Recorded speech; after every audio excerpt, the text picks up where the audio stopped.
अस्सलाम वालेकुम dear student, practical coaching से मैं आपकी खिदमत में हाजिर हूँ। इससे पहले लेक्चर यानी लेक्चर नंबर 8 में हमने वैलेंसी और साथ ही वैलेंसी किसके ऊपर डिपेंड कर रहे हैं वो हमने डिस्कस किया था।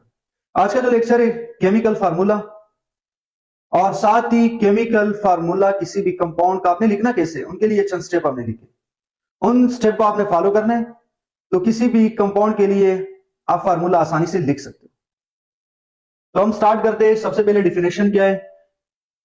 The representation of an element या compound in terms of symbols. किसी भी एलिमेंट या किसी भी कंपाउंड को सिंबल की सूरत में जाहिर करने का नाम केमिकल फार्मूला है। फॉर एग्जांपल अगर आप कहें कि इसका कोई एग्जांपल, तो आपके पास सोडियम क्लोराइड है। सोडियम क्लोराइड,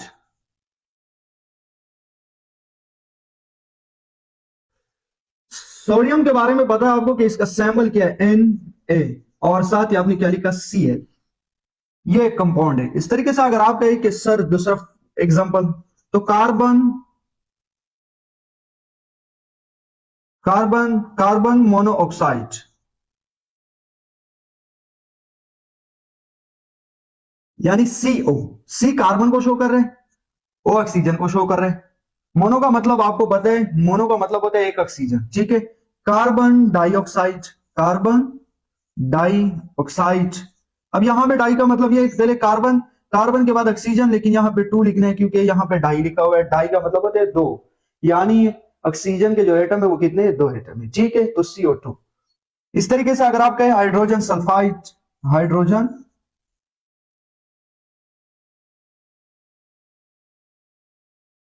सल्फाइड, तो इसका जो फार्मूला है वो H2S, ठीक है।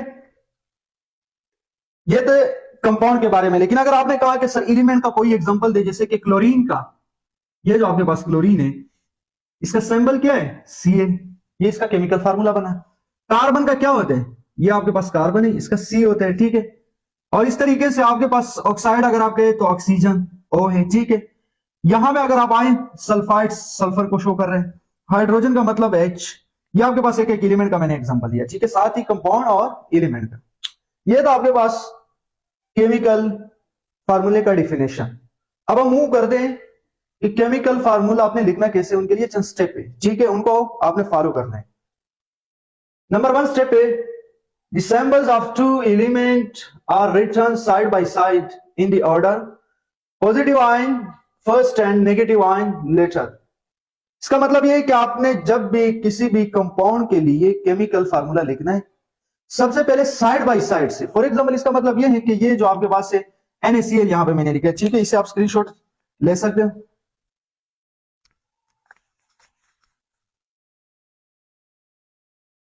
ये जो आपके पास NaCl है साइड बाय साइड, ये रहा ये Na और साथ ही Cl। लेकिन आगे इसके साथ क्या लिखा हुआ है? स्टेप नंबर 1 में positive ion first and negative ion later. Positive ion हमेशा फर्स्ट आएगा, ये आपके पास पॉजिटिव आयन है, ठीक है। Na पॉजिटिव आयन क्यों है? ये तो आपको पता होगा कि सोडियम के आउटर मोस्ट शेल में 1 इलेक्ट्रॉन होता है, तो 7 इलेक्ट्रॉन वो गेन नहीं कर सकते, बल्कि 1 इलेक्ट्रॉन वो लूज करते हैं, ठीक है। तो यहां पे क्या हुआ कि आपने कौन सा सबसे पहले सोडियम को लिखा क्योंकि ये पॉजिटिव है, उसके बाद आपने क्या लिखा? Cl, और साइड बाय साइड भी लिखा ये है, और उसके साथ ही क्लोरीन है, ठीक है। स्टेप नंबर 1 ये है कि सबसे पहले स्टेप नंबर 1 में आपने क्या करना है? जो पॉजिटिव आयन है उसको पहले लिखना है, जो नेगेटिव आयन है उसको बाद में लिखना है। ये है स्टेप नंबर 1। अब हम मूव करते हैं स्टेप नंबर 2 की तरफ। The valency of each ion is written on the right top corner of each symbol. For example आपके पास एलिमेंट है, उस एलिमेंट का जो सैंबल है राइट टॉप कॉर्नर के ऊपर, आपने कॉर्नर के ऊपर आपने इसका वैलेंसी जाहिर करना है। फॉर एग्जांपल ये Na है, यहां पे ये राइट टॉप कॉर्नर है, ठीक है। अगर यहां पे आप जाहिर करें तो ये लेफ्ट टॉप कॉर्नर है। स्टेप नंबर 2 में ये कह रहे हैं कि किसी भी आयन का जो वैलेंसी है आपने शो कैसे करना है? राइट टॉप कॉर्नर पे, जैसे कि आपके पास एल्यूमिनियम का वैलेंसी 3 होते हैं, ठीक है, राइट है, और साथ ही टॉप पर, टॉप का जो कॉर्नर है वहां पे हमने वैलेंसी शो किया है, ठीक है। हमेशा आपने इस तरीके से शो करना है, ठीक है। ये तो आपके पास स्टेप नंबर 2। अब हम मूव करते हैं स्टेप नंबर 3 की तरफ। The valency of each ion is brought to the lower right corner of other ion by cross exchange method. अब ये ज्यादातर स्टूडेंट को इसमें मसला होता है। फॉर एग्जांपल ये कह रहे कि जब दो एलिमेंट आपस में कंबाइन होते हैं यानी वो एक कंपाउंड बनाते हैं, उसके लिए आपने केमिकल फार्मूला कैसे लिखना है, उसका जो वैलेंसी है उसको क्रॉस एक्सचेंज मेथड से, आपने क्रॉस एक्सचेंज मेथड को आपने वहां पर अप्लाई करना है। ठीक है, फॉर एग्जांपल अगर आप कहें कि इसका कोई सा एग्जांपल, तो आपके पास यहां पे एन है और साथ ही ओ है। ठीक है, फॉर एग्जांपल तो आपको पता है कि ऑक्सीजन का जो वैलेंसी है वो कितना है, और सोडियम का वैलेंसी के बारे में भी पता है +1 है। ठीक है, +1, और साथ ही ऑक्सीजन का जो वैलेंसी उनके बारे में भी आपको पता है -2 है। तो यहां पे कह रहे क्रॉस एक्सचेंज मेथड के थ्रू आपने इसका जो फार्मूला है वो लिखना है। ठीक है, ये यहां पर आ जाएगा। ठीक है, और ये वहां पर, ये क्रॉस एक्सचेंज मेथड है। ठीक है, तो यानी एन है 2O लिखने हैं।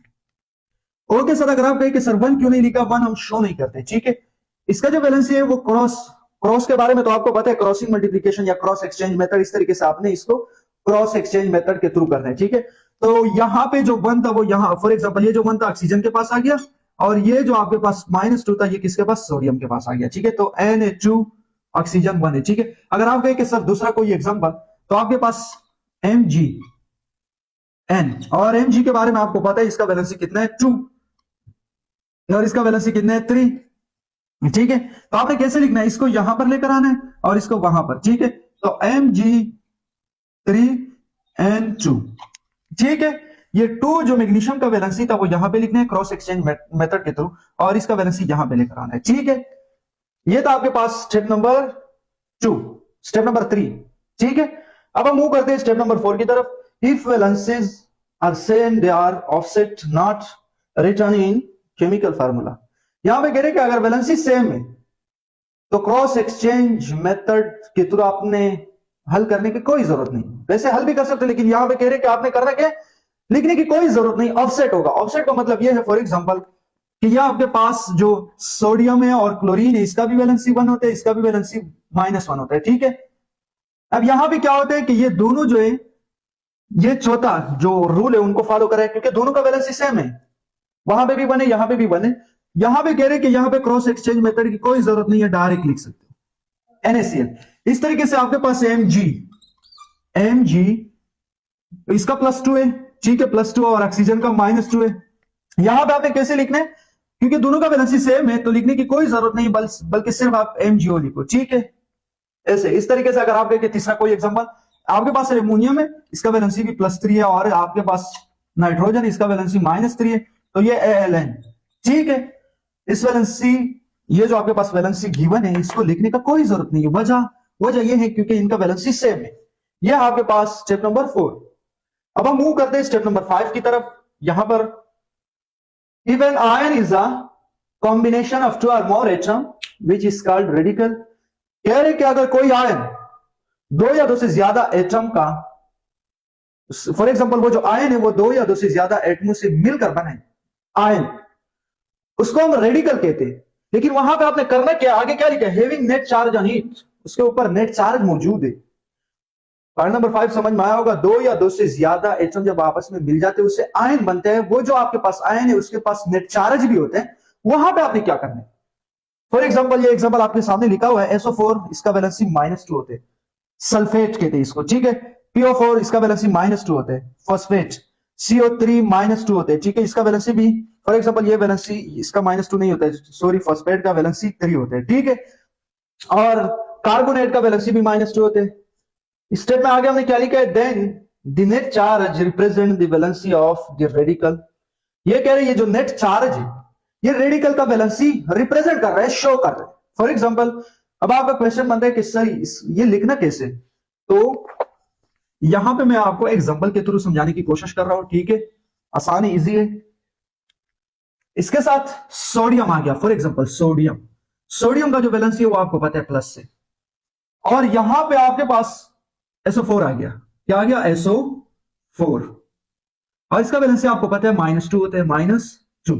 ठीक है, अब यह आपके पास एक रेडिकल आ गया, 2 या 2 से ज्यादा एटमों से मिलकर बना है, और ये आपके पास आयन है क्योंकि इसके ऊपर चार्ज है। नेट चार्ज -2 है।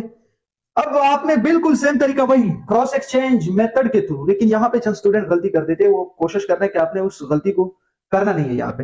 यहां पे क्या हुआ कि ये 2 यहां पे आएगा Na2SO4, यहां पे 1 का 1 लगाने की यहां पे कोई जरूरत नहीं है, ठीक है।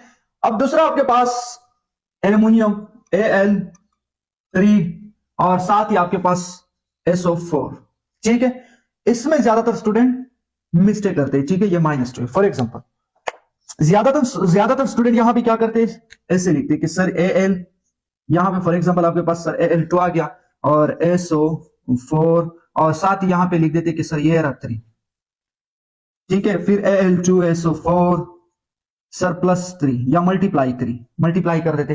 कोई यहां पे लिखता है Al2SO4 सर यहां पे +3, यहां पे कोई लिख देते हैं कि सर Al2SO4 -3, ठीक है। ये जितने भी मैंने लिखे ये सबके सब गलत है, ठीक है। ऐसे आप नहीं लिख सकते हो, ऐसे आप नहीं लिख सकते हो। फिर लिखना कैसे है, आपने इस तरीके से लिखना है कि यहां पे for example Al2 cross exchange method के थ्रू, लेकिन इसके बाद SO4 लिखा, इसके ऊपर ब्रैकेट लगाना है इस तरीके से और यहां पे 3 लिखना है, ठीक है।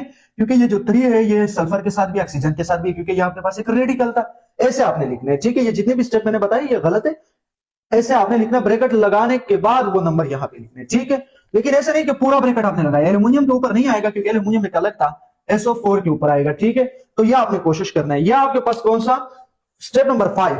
तो स्टेप नंबर 5 लिखने का जो तरीका था वो मैंने आपको बता दिया। लेकिन अगर आप कहें कि ये ऑफसेट हुआ, ऑफसेट का मतलब क्या है, ऑफसेट जिनका बैलेंस सेम है, जैसे कि Mg2 और यहां पे आपके पास क्या है CO3, इसका भी 2 है। तो यहां पे क्या होगा, यहां पे लिखने की कोई जरूरत नहीं है, यहां पे भी ऑफसेट होगा, ऐसे डायरेक्ट लिखो मैग्नीशियम कार्बोनेट, ठीक है।